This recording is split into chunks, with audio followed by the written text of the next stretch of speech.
okusomera emitala w'amayanja oyagala kweyunga ku universities ez'enjawulo osome munda mu ggwanga mu mawanga ga Bulaaya, China oba South Korea, mu nkola eno bagamba nti bakuyamba na kusasulira ebisale mpola mpola mu mbeera yonna ekitundu bakusasulako ekitundu munange nawe ne wetandikirawo ne weeyongerayo. Enkola eno ezze kuyamba ggwe weeyunge ku masomo g'obusawo, AI, ebyokuzimba n'amasomo amalala mangi. Bagamba nti mu ngeri bakuyambako okufulumya visa eri abayizi oba abazadde abatambulira wamu nteekateeka eno. Tusange wano ku luguudo lw'Ekiwatule ku Kiwatule House oba bakubire ku 0790 32 61 46 0790 32 61 46. Bannaffe aba Kayeti International wangi.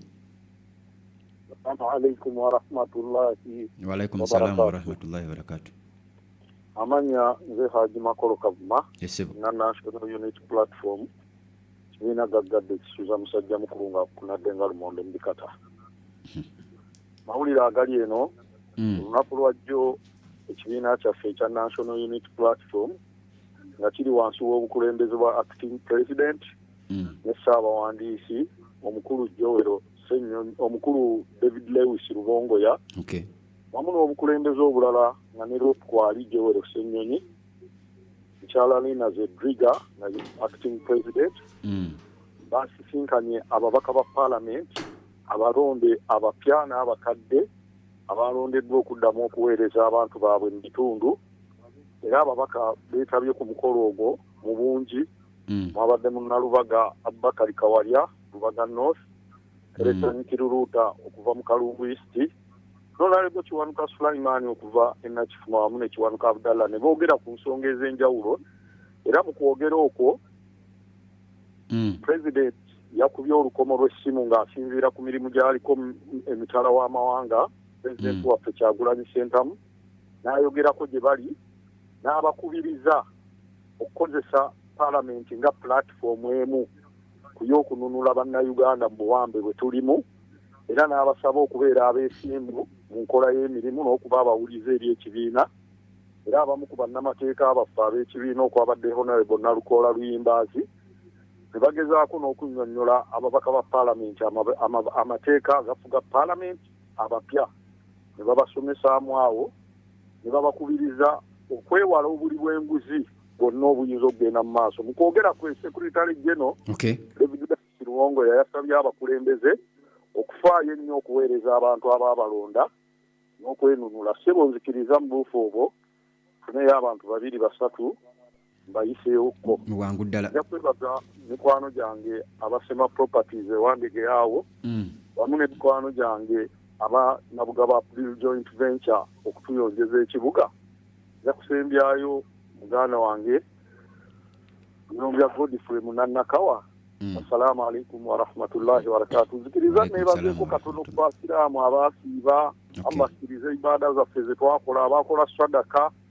Nammwe mbebazanga paalo mulimu gwe mwatukolamu ogw'omuzikiti gw'ekyanja. Amiina. Gwali mulimu mulungi nnyo era tusaba emirimu bw'egitwe gigende mu maaso. Tutole sadaka zaffe ate mwansanyusa amannya mwagasomanga bulungi. Era eryange walisomanga awo emirundi naye nga olinda liri lya makolo naye ng'olaba ddala. Amiina. Wa alaikum salam wa rahmatullahi wa barakatuhu. Bannange Haji Makolo. Kumbe bulijjo lyampanga ssente.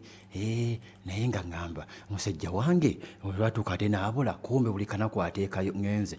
You're in the mix. Mawulire ku mawulire. Ebyafaayo. All day long. Okunoonyereza ebyaliwo oba ebiribaawo. Yo. Bwino. Munnamasaka. Yusufu Muhammad. Kinobe. This your boy, right? Omuzirandiga. Yeewuunyisa.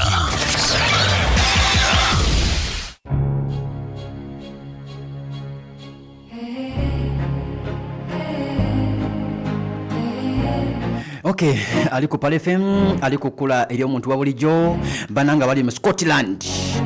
Bangamba bali ku night shift.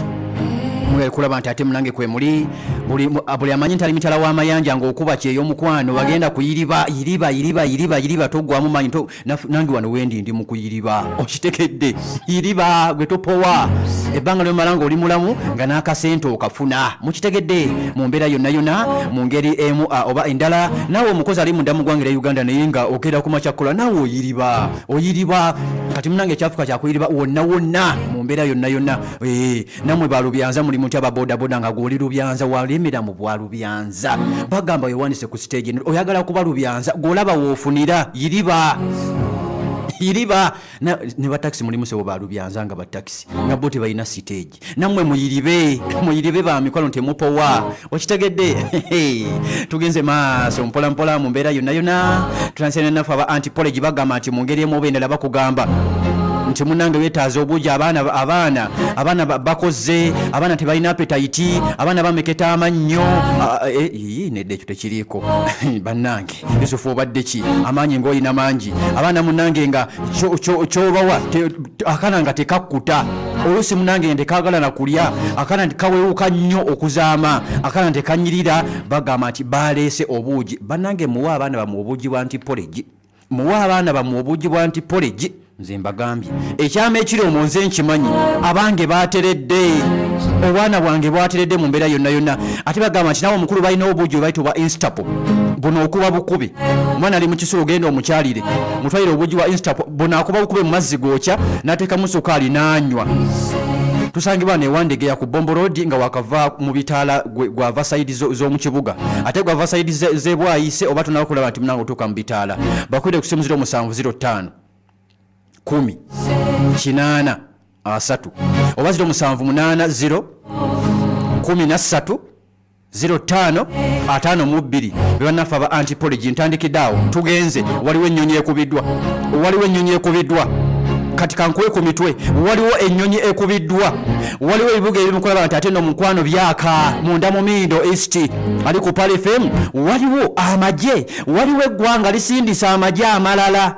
mu Middle East Irani egesunze amagye ga Irani gagambye nti alhamdulillah Mungu webale munange banange bulijjo kye tukusaba amagye ga ggwanga erya Irani gagamba bulijjo kye tusaba kituukiridde bazze bayingidde tubaguddemu tubategedde babayingiza mu bubba tubategedde katubayigge tubatte tubafeffette tubajjeyo Middle East wetulaga ali ku Pal FM ali kukula eri omuntu wa bulijjo ennyonyi y'omukulu ya Iran erina ennyonyi gyekubye F-18 bagitadde ku ttaka neera nnyini yagamba tekubiddwa ennyonyi y'omusajja Omumerika nga munange eva munda mu ggwanga lya Amerika bano bagikutte olunaku lwajjo bagamba egende nagambye waliwo abasajja bakola operations ez'enjawulo ena Amerika basajja bagezi nnyo kyebakugamba si kyebakola kyebakugamba ali ku Pal FM si kyebakola kakati nno genda ononye ennyonyi otekemu F-18 omanyi kati befe babujulizi genda mukutu gwotekemu America's fighter jet F-18 bajja gikuwa awo mu ddiro ly'owuuli ali ku Pal FM mu ngeri emubeerera muganda wange mpuliriza abasajja kakati Amerika bano basajja bagezi nnyo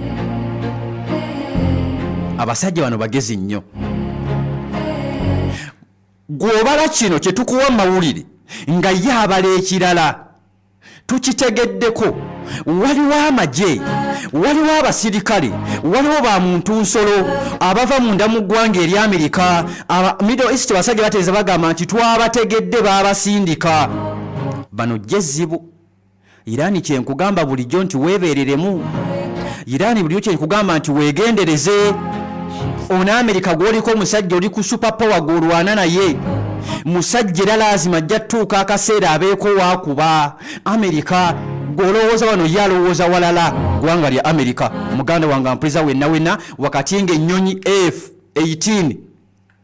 F-18 muginoonyeeko baganda bange abampuliriza video wano njiraba simanya ani ayina WhatsApp yange nakamuwaako oba nkateeke ku WhatsApp ya Palo nkabaweeko abasajja bagisindikidde ekikuba ne bakakuba negwa ku ttaka eyo negenda F-18 muganda wange ali ku Palo of Africa Radio wabula wakati ng'omusajja Amerika agamba noonyawo ebiggwera tunoonyawo ebiggwera tulina okulaba nti ate nno omukwano tubimala bino byonna mbikugamba nga Qatar's Foreign Minister spokesperson Majid Al-Ansari olunaku lwajjo yavudde n'ategeeza ensi yonna agamba nti nze ffe ng'ab'e Qatar tetuyina buzibu na ggwanga lya Iran. Iran has been here for long. Nobody is going anywhere. Bano wadde bafunye ekiwandiiko okuva mu ggwanga erya Amerika nga libagamba nti mugobe abayiraani bonna abali mu mawanga gammwago. Buli ggwanga mu Middle East nga liri wansi wa Amerika nga liwulira eggwanga erya Amerika. Amerika yaligambye ne Israel babagambye mubagobe abayiraani abali mu mawanga gammwe. Era agamu wagawulidde nga ga UAE nga Bahrain babagamba mukwate kuba abayiraani mugende era Iran ne bakwate kuba munange ne bagenda. Era kati Qatar etegeeza gamba teyina buzibu na ggwanga lya Iran. Tewali muntu yenna agenda goba mu ggwanga lyabwe. We will live next to each other. We will be neighbors for the future of humankind. Tuli ba neighbor era tukyali bakyali tukyali ba mikwano. Kye tulina okukola kumanya Iran yetukubye ekubye base zaffe ez'enjawulo ekubye apartment zaffe ez'enjawulo tulina kufindinga solution lwaki yazikuba. Tuli mu kaseera akazibu naye tujja kubimala byonna bubaka kuva mu Majid Al-Ansari spokesperson wa ministers w'ensonga z'ebweru munda mu ggwanga erya Qatar bw'atyo omunange yebategezeza mu mbeera yonna mu ngeri emu oba endala wakati nga Amerika esindika abasirikale ab'amaanyi. Lwaki sibakuwa wano? Lwaki sibakuwa Airborne Division 82 eya bakomando babasindise mu Middle East kukuba basajja ba Iran. Iran bagamba mbaaniriza bano nno Special Operations Forces SOF bazibu. Amerika kyekoze egase ngenaku ebinja bya Amerika eby'abasirikale naye egenze erondamu nekola ekibinja ekyo kiba ky'amaanyi muganda wange ekyo kiba ky'amaanyi. Amerika Iran egamba Amerika amazidde okulaba nti ate kisindika mu Middle East kina Amerika ebadde kisirikidde Iran yekituganda era Amerika evudde yegamba nti kituufu tuwabasindise bano tosobola kubalaba we bali tosobola kubalaba we bali. Kuno kuliko aba Air Force kuliko ba Marine bano basayiningibwa kutta bussi kyekintu kye bamanyi. They execute high stakes. Basajja basirikale ba muntu nsolo ba musajja mu Amerika yamaze okulaba nti ate nno omukwana abasindika bakola mission ez'enjawulo counter terrorism direct action basindisa ab'amaanyi. Amerika munange maze okulaba nti ate ebakwata Army Special Forces Green Berets maze okulaba nti ate nno omukwano ebasindika Navy Seals baba tabise mukwano mwebali 75th Ranger bano nabo ba muntu nsolo ba musajja mu Amerika ba musajja mu Amerika omusajja amasedde okulaba nti ate nno omukwano abasindika Delta Force abatabise Iran weyayo Delta Force omusajja mukwana abatabise ba Marine Raider Regiment abatabisemu Air Force Special Tactics kinakyo kibinja omusajja akitabise Night Stalkers omusajja Iran wano munakiwona kino SEAL Team 6 agikutta agisindise bano bakola omulimu operations ez'enjawulo USSOCOM United States Special Operations Command. Allah unconventional warfare ba training bakujjawo ba mu America. Counter terrorism operating against terrorist state work. America yagamba ba Iran mulimu abatujju nabo babasindise yandibanga ye shift esembayo, yandibanga ye shift esembayo, yandibanga ye shift esembayo. Ekibinja ekibakulidde kyekibinja kye 82 Airborne Division. Muno mulimu abasajja Amerika bonna ab'enjawulo, bamusolo munange mukwana ab'enjawulo. Mu mbeera yonna Amerika egamba kati naffe tubasindise bajje babeeko emirimu mukwano gye bakola, bajje babeeko ensonga munange ze bakola. Iran bagamba mbaaniriza mu ddwaniro. Ba muntu nsolo ba Iran bagamba tubaaniriza mu ddwaniro. Iran eyina baani? Kamba kuwe. Iran eyina baani? IRGC Quds Force ebagamba mbalinze tugenda kulaba mukono ku mukono operation kati we tugenda nawo tulabewoko tulengedde ku mazzi tulengedde mu bbanga waliwo awangulidde ku mazzi mumumanyi waliwo gwe bawangudde mu bbanga mumumanyi waliwo awangulidde mu bbanga mumumanyi Amerika w'amaanyi nnyo mu bbanga lwakuba simutegere ennaku zino IRGS Gisi Quds Force majje ga musajja mu Iran nago gagamba tubaaniriza. Submarine Brigade liri munda mu ggwanga lya Iran mu Tehran bagamba naffe bwetuli. 65th Airborne Special Force America esindise kibinja kya 82 eno Iran yegena kya 65 egamba mugenda ku facing abo, mugenda ku facing abo.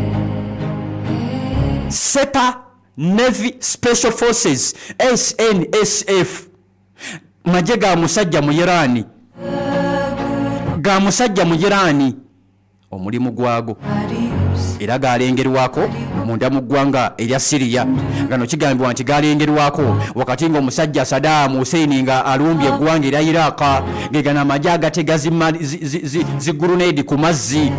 Iran egamba nanga amajje gange gakulindiridde, nanga amajje agange gakulindiridde. Amerika yamazidde okulaba nti ate n'omukwana esindika amajje amalwanyi ga muntu nsolo tebaagala bo kumanya nti ate nsonyiwa nga Amerika yeekunonye nti nsonyiwa. Mubuuza aba Venezuela ali ku Pale FM ali kukula eri omuntu wa bulijjo. Wuliriza abasajja balina amaanyi kati Amerika esindise. Namba 2 n'Amerika yesinza bana abantu bana aba muntu nsolo ab'amaanyi eba Amerika ebalina. Namba 2 nembeeramu omusajja omurasha, Russia ali ku side yani. Namba 3 mulimu omusajja omuchina. China boasts the largest standing army and has rapidly modernized its navy and air force. Buyindi South Korea ne Bungereza bayina amagye ag'amaanyi. Japan bali ku side yani. Mu Faransa bali ku side yani. Turkey Italy bali ku side yani. Wesotinge Iran ebagamba mbaniriza mu nsiike nammwe muzze wakati nga omwogezi w'amagye ag'eggwanga erya Iran bagamba nti beesi za Amerika zonna mu region zijjiddwawo tebaagala kubibagamba. Era Iran egamba nti we are looking for the hidden military personnel. Tumaze okujjawo zi base eza Amerika kati tunoonya muntu ku muntu. Bino byonna mbikugamba mubuuza bali mu Middle East banaswifu kwebali bakisembo Isaac kwebali bali bweru bakibirango bali bweru mubabuuze ebyaffe bya alaali si bya lwali. We bakwata nga okwata amawulire bakusiba. Twalengeddeko mu Isirairi waliwo omwana bulijjo twebuuza Iran efunita information sijja kuwa ya Isirairi olw'ensonga mugimanyi bo basajja bagezi. Kati bano Iran tuli mu kubeewuunya bwewuunya.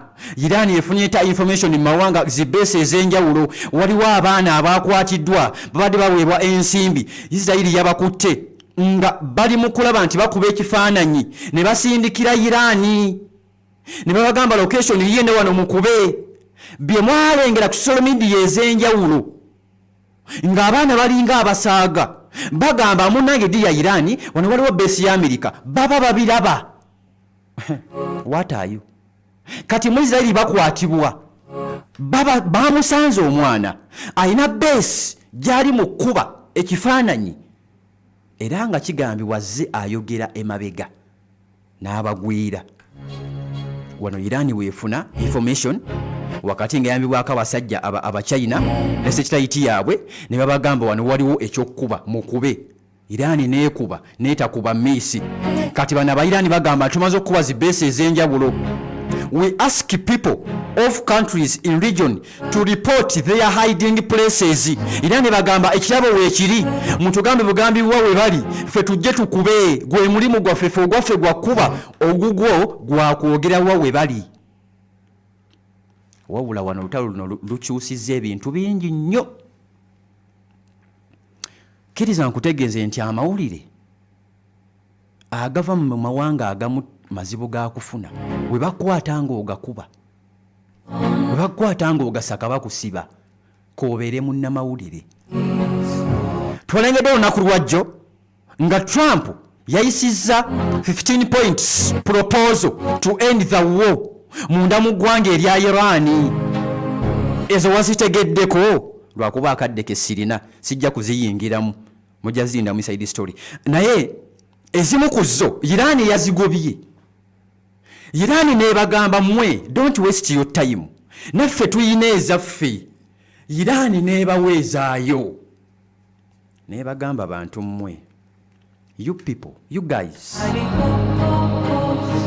naffe ezaffe ziizino bassebo ne bannyabo nga mwagala entalo ziggwe.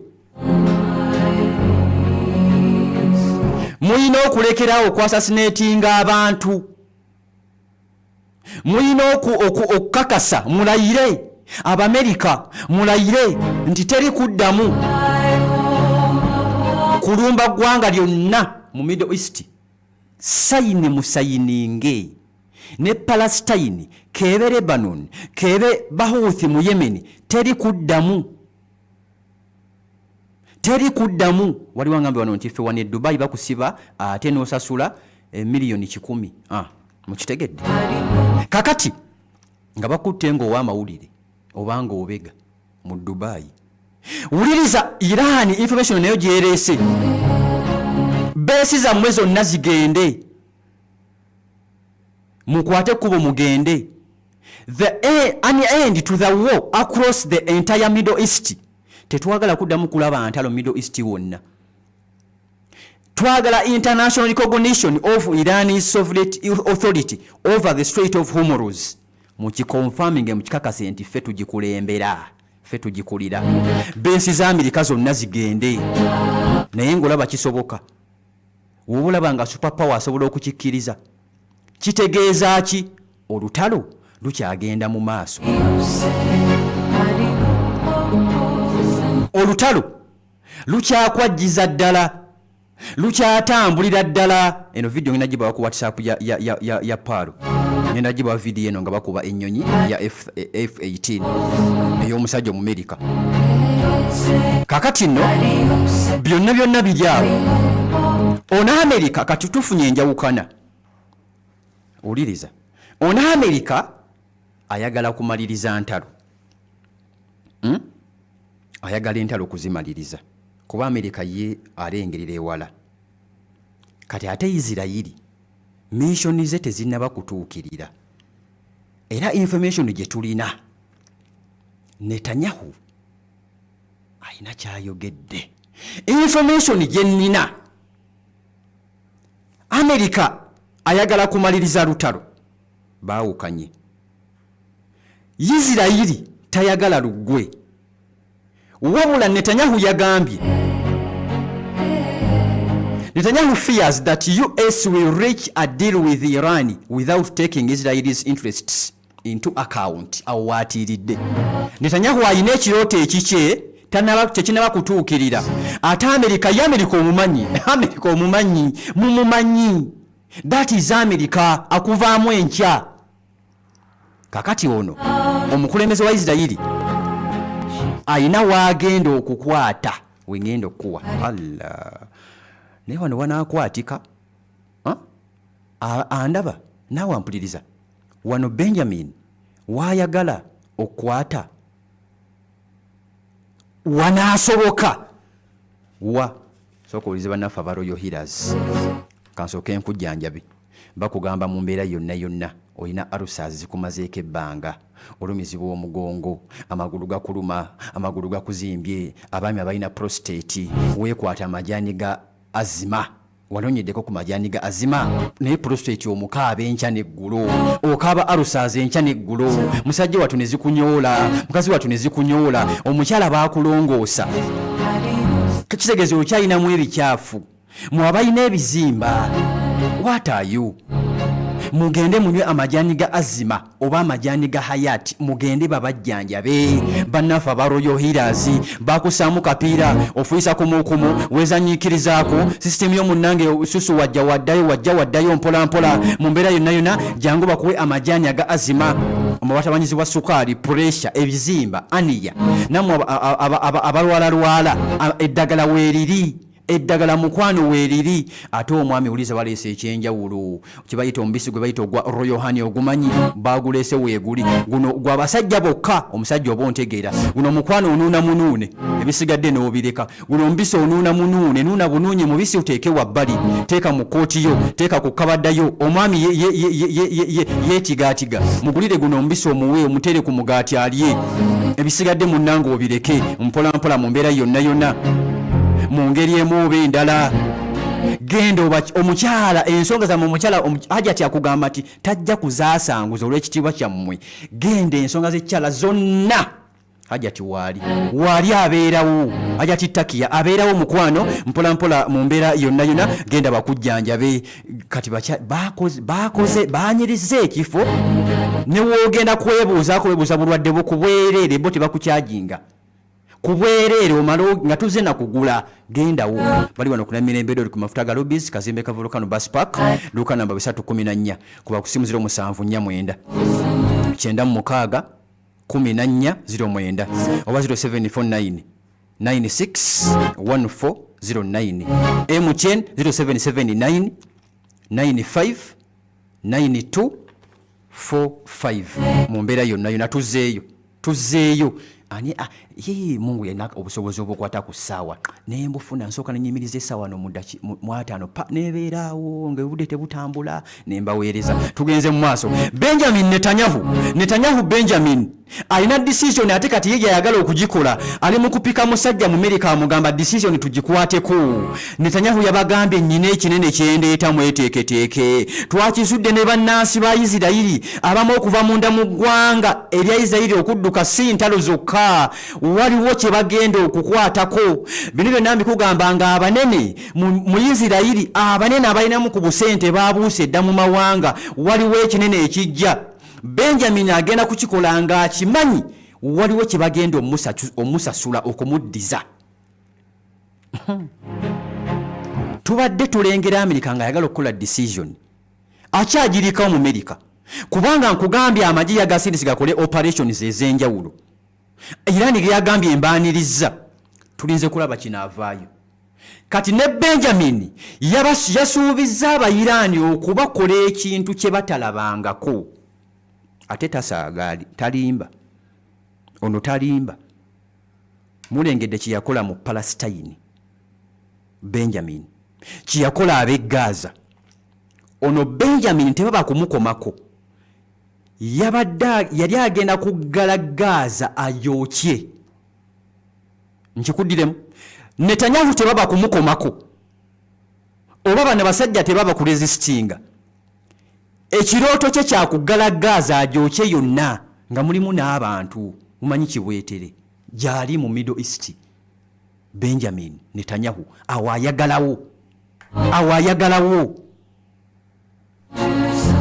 kakati ekyali mu Gaza kiri mu Isirayiri ne mu Irani abantu badduka wabula tulengedde amawanga abiri gaagala kukwata ku manduso gajjewo Irani America yasindise dda abasirikale ono Benjamin yabasuubiza ekyamaanyi Irani emuzeemu Irani emwanukudde Irani emugambye mukwano mukama wange kyoyagala okukwatako naffe tukirina. Bano baalayira nti kyonna ekijja tuli ready okufa era bagamba nti kyetwagala abange tetugenze ate mu saidi ya nuclear. Gana amagye agagenze mu Middle East wegalemwa tiimu America musabe nnyo gakole kuba wegalemwa ekiddako abamu ffe twatandise okukirengera. Mulaba nti mulengedde mayiti oba emirambo mu Middle East temunnaba. Waliwo we baakuba ekizimbe oba kyali mu Dubai oba mu Bahrain awo ng'entalo zaakatandika baakubawo ekikompola ne tulengera vidiyo endowooza mwagiraba ne tulengera abasirikale oba abantu nga emibiri gyabwe gyewanika mu bbanga. Mwakalengera ka vidiyo ako ne gidda awo we tuli bantu kufa nga tewali ayinamu ku nsonyi. Nkugambye America ennyonyi yaayo F-18 eyo teriiwo nayo era baagireese ne bano ba marini bano ba muntu nsolo bo mwebali. Irani etegeze gamba nti twabategedde we bali naye tubaaniriza mu reesi katulabe katwawula omulenzi ku musajja Middle East. Tugenda followinga ba marini abo abasirikale ba America buli kannaku nyina okubakuwaako tulabe wa we batuuse mpola mu mbeera yonna. Information ginyina abasajja akakiiko munda mu America akafulumya ebyokulwanyisa kagambye teri kuddamu kukwata ku kyakulwanyisa kyonna tetulina kyetufuna eri. Tuleke abantu bali balwane byabwe tubaleke balwane byabwe mu Middle East. Okitegedde waliwo ekibala ekinene kadde kekankutte waliwo ekibalo ekinene ekigenda okuvaawo. Kale nze kankome wano tujja kutandikirawo ndowooza olunaku olw'enkya Mukama Katonda wanaaba yagadde. Njagala nkukwase muganda wange Kasekende ate abeeko ensonga naye akwongereyo akutwale mpola mu mbeera yonna ebangambe baali be Bahrain abo be baakuba ne bakikuka mu bbanga wamma mu abalaba muganda wange migadde weebale mu ngeri emu oba endala. Mukize tukome wano tujja kutandikira olunaku olw'enkya. Sebo Kasekende abantu kkiriza mbakukwase obateeredde wano bakuba ba YouTube baŋŋamba nti tebakutegeera balina butategeera ggwe olugira avaako ebyuma byonna agenda nabyo Yusufu wavaako ebyuma abijjako ebyuma agenda nabyo era nange okubeetaasaako nabagamba omusajja munnange tayagala kamera ebyuma togenda nabyo ambirekawo naye Julius yabijjako Julius abijjako simanyi lwaki kati babikutunuzeemu kyogerenge akuwulira neyakutadde Julius kekabijjako kyogerenge ensewulira nti ki tukutunuzeemu tubirekewo sibiinaako buzibu sibiinaako buzibu kasita kyuma kitakyuka kuva wekiri tekutaataaganyizwa kibeere wekiri olwo bata olutaddemu mu mbejja. Kale nze bannange kankomi wano tujja tandikirawo enkya Mukama Katonda afande wange gyali Jeno Katumba Amala gyali gyali n'abasirikale bonna babeerako bambi ntera okubasangasanga eyo embuye eyo bakuwulira mu barracks koze embuye bakolerayo ki si wali barracks y'amagye kati basement ziririddawo naye oyagala babe nga bakuwuliriza abo bo njagala bajjeko aba basement bajjeko abasirikale bali wano ekibuli we wali saidi ekibuli nabo tebava ku paalo bebale nnyo ku CPS wano Paalo FM babeerako tebavaako nabali wano ekawempe waliwo kadenge emu evuga omukungu babeera ku Paalo FM abavuga leader of opposition kadenge ye mubeera mu maaso waliwo enagenda kaawe entebe awo okusaluuti awo nawo wawulira basanga nga bataddeko gundi neŋŋamba agenda okukebera bwati naŋŋamba webale kutuweereza ne mugamba gundi ggwe kati nabo mbadde nsaba baveeko nabo baveeko bakuuma omukulu mpola naye nga mwebale tuba tusaagasagamu ako mwebale mune muli bannayuganda bannaffe mulina okuwuliriza kuba ate kyempeereza si musango okitegedde so mwebale ate kati babyagala mulimu bambi abaira bakayingira kati ate ffe tubawo kati Iran ekoze bweti Israel ekoze bweti naye najjula omutima n'agamba naffe tulina okukola ekyo nga balumbye General Museveni tujja kukola ekyo nga waliwo alumbye eggwanga Uganda mwebale kubeerako mukuume omukulembeze waffe waataayo mubeere bulungi mweraba